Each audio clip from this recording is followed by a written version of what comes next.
Hello, welcome to Steve McDonald's Arts and Crafts. And I've been asked by a friend of mine to make some commemorative pieces of their dog and cat.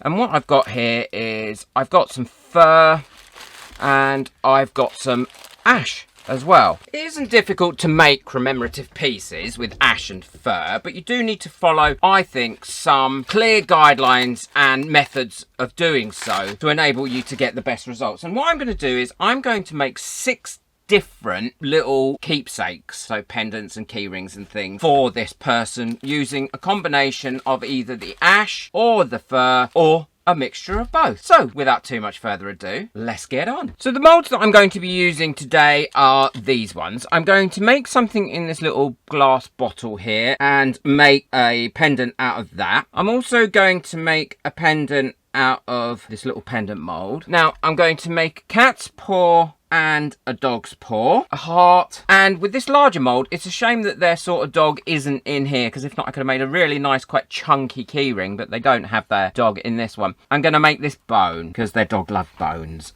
Before I start anything, what I always do is I prepare my ashes and I prepare my fur. What I do with the fur is I decide what I want to put it in. So for instance, with this one, I'm going to put some fur into the heart. To allow me to do that, I want to prevent as many bubbles or problems coming as I possibly can. So what I do is I choose where I want the fur. I'm going to want it in there like so. I'm going to spread it out a little bit and push it down so it's nice and neat, but you can still see it fur. And then what I'll do is I will cover that in a little bit of UV resin, and then I will push that UV resin into that fur so it's all how I want it. And that way you don't get any loose strands coming off, and you also don't get any air bubbles coming through. And then I'll just cure that up in the mold where I want it.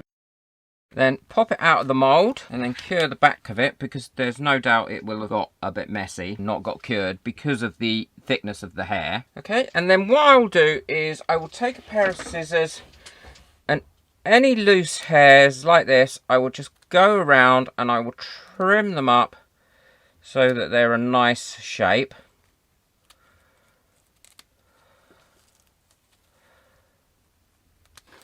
There we go, and that way that you know this is now going to fit into that mould. And if you want a bit more hair in it, now this is the time to pop a bit more hair into the mould and then follow through again with some UV resin. And as long as you don't go out the edge of what you've just done, then you know you're not going to have a problem. I will link everything that I used today, including the UV resin and this really brilliant curing torch, in the description below, so don't worry about that. And check out my new channel as well on Arts and Crafts. The link to all that is in the description below. And how I prep for the ash is really the same sort of way. Now, it's easy if you've got a mould, because you can put this in the mould. I only want the back paw to be the ash. So I'm going to make the back paw with ash and then pop some UV resin on it. Always wear a mask as well when you're dealing with anything like this, ash, or especially with resin, but with ash and things like that. And then I just give that a little bit of a mix through, so it's all nicely mixed up. And if I need to add a little bit more of the UV resin in, I will, which I think I probably do there. And this way you're not wasting any of the ash and you're not using it, because this is treasured by somebody, do you know what I mean? And I'd be devastated if it was me and someone was wasting my beloved pet's ash. And so what I'm going to do is I'm just going to cure this up, and then again I'll turn it over and cure it up on the other side, and that way you're not going to get any bubbles or anything come up, and you know that it's definitely going to fit into this mold. But I will show you in a second how you can put ash, because I'm going to put ash and fur into this glass bottle. So I need to get a little bit that's going to fit into this bottle. So I've mixed up a tiny little bit here with UV resin of the ash. I'm going to mold that into a shape on my silicone mat that I know will fit into that little bottle. And this I will use in my last project so that I don't waste it. And then all I'll do is I'll cure that up, and then that'll fit into the actual bottle, little glass bottle itself. I shall take a little bit of the hair like this, give it a twist so it stays more together. Put a bit of UV resin on where I'm going to have it. So that's the bit I'm going to have. I'll twist that in there as well, and then I'll cure that. That should be cured, and then I'll trim that down to the size that I want of the hair. There we go. So you've got two bits in there. You've got the piece of the hair and you've got the piece of the ash as well. And the last one I'm going to do is this pendant. Now, they've asked me to make one that's a little bit sparkly so they can wear it and still know that the animal and the loved animal's ashes are in there. And they've asked me to put some glitter in, which I'm really happy to do because I love doing glitter anyway. I've got a bit there.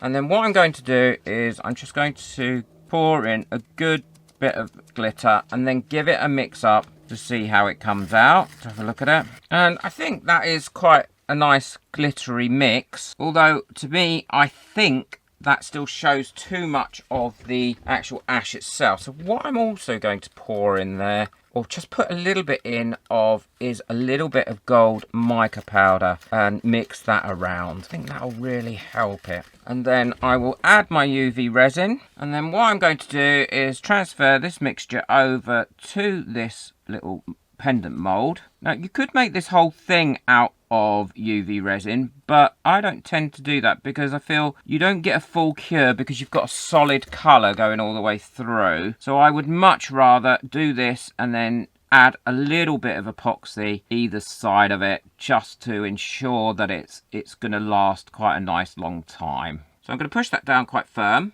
There we go. So that's pushed down there quite firm and it's quite glittery and gold. And then I'm going to cure that up, and then once that's cured up, I will then start mixing up my resin and doing the rest of the bits, which I'll show you in a minute. I just want to take this opportunity to say a big thank you to all my members of this channel.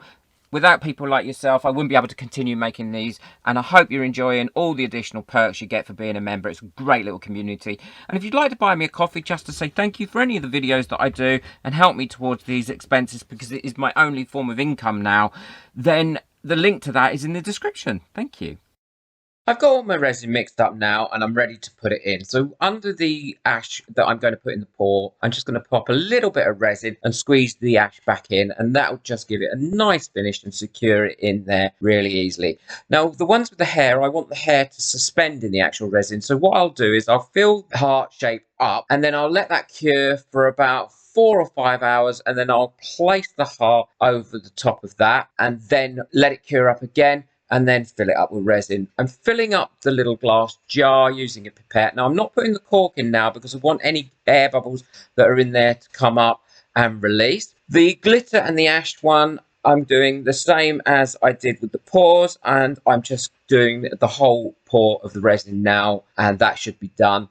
And the bone, again, I'm putting a little bit in so that I can suspend that hair in there, or the fur in there, and then do the final bit. Now with the pour, I really like having a different colour little toe prints on it, so I'm using a gold mica powder here, filling up those gold, and I'll leave that to cure for about 24 hours.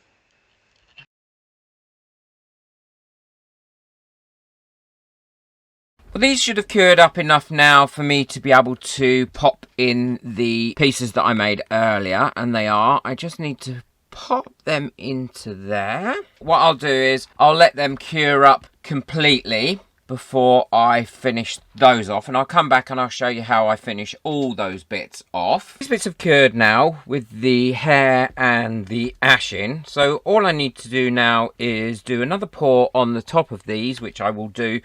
These I will do with clear resin, and this one I'm going to use a black mica powder behind it to give the pours a little effect. And this one I'm going to slightly dome because before it was cured, I don't know if you can see, I stuck my finger in it, so there's a great big fingerprint in it. So I'm going to dome that one to finish that off. These have all cured up now, which is great. So we just need to demold them and take them and put them into either pendants or key rings or whatever you want to use for your commemorative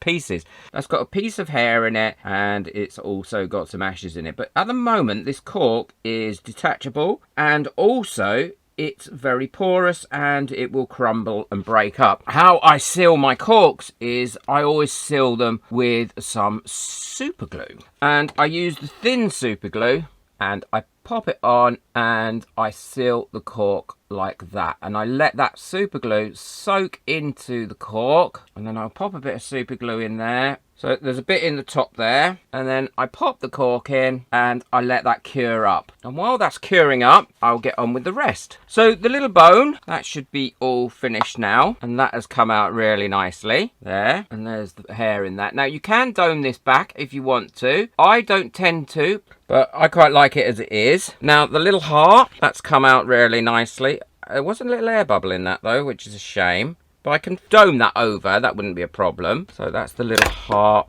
And then we've got the little paw. I love the way the little paw comes out. I think the paws come out really lovely. And the tiny little paw also comes out really lovely. And there's nothing to stop you putting the ash as well into the little toe bits. I prefer it there as opposed to being all the way around. And I quite like the contrast between the 3 different colours of the ash, which is nice and glossy and shiny, the toes, and the black background. And the little pendant, which has got the glitter in as well, and that's come out really nice. So all we need to do is either turn these into pendants or turn them into key rings. Now I use different ways of doing this, and I do have a full video which I'll link at the end of this one on how to make up jewellery and different bits and pieces. So what I will do for this one is I will turn this one into a key ring, and I'll use more of a heavy duty screw eye as opposed to these little tiny delicate ones, because it's a key ring and you want it to last quite well. And what I'll use is I'll just use one of these tags on it. And how I'll put that in is I will drill a little hole, and you can do this with a little tiny hand drill. I mean, I use my Dremel all the time. I have it on quite slow speed. I want to go fairly central there, and then I will screw this in. Before I screw it in, what I will do is, because it's a keyring, I will just dip the end of this screw into some super glue, and that just gives it a little bit more sticking power. Then just screw that in, and then I will let that dry, and then I'll attach a more heavy duty jump ring to it rather than a little flimsy one. And there we go, you've got a nice little commemorative key ring there with some ashes in it that are nice and glossy, that are set off against the actual pour itself, and you've turned it into a key ring. Now, and I will do the same with the bone, with the hair in. I would turn that into a key ring, and I would also turn this one into a key ring using exactly the same method. I've put all these together now, and they're all finished, and as you can see, they've come out really well. So we've got the little pendant here that has come out really well with the hair and the ash in. The pendant with the glitter and the ash, I think, has come out lovely too, and people wouldn't know that you've got the ash. That would be quite a personal one, and I used a pinch bail for that one. We've got the heart, which I did dome, and it really has made that quite magnified, and the hair's really come out well in that one. The tiny little paw, oh, so cool, the tiny little paw. I put it into a necklace. The larger paw, which is always my favourite, the paw ones, and then the bone. And I think that one's come out really well too. So I hope you've enjoyed this video, and it's given you some good tips and tricks on how to make commemorative pieces, and also how to handle it and use it for the best effects. Don't forget to hit that subscribe button and the notification bell so you don't miss out on any of my future videos. I've left affiliate links to everything that I've used today in the description below, so you should be able to find that. If you want to check out my other channel, I'll also put the link to that in there. That's Steve McDonald Crafting. It's where I try out lots of different crafts. Quite a good fun channel. And I'll also link the video on how to make up all your jewellery and different bits and pieces in the description and as an end card, so you'll see it. So just click it at the end of this video and you'll go straight there, and I look forward to seeing you in that one. Take care, enjoy your resin, bye.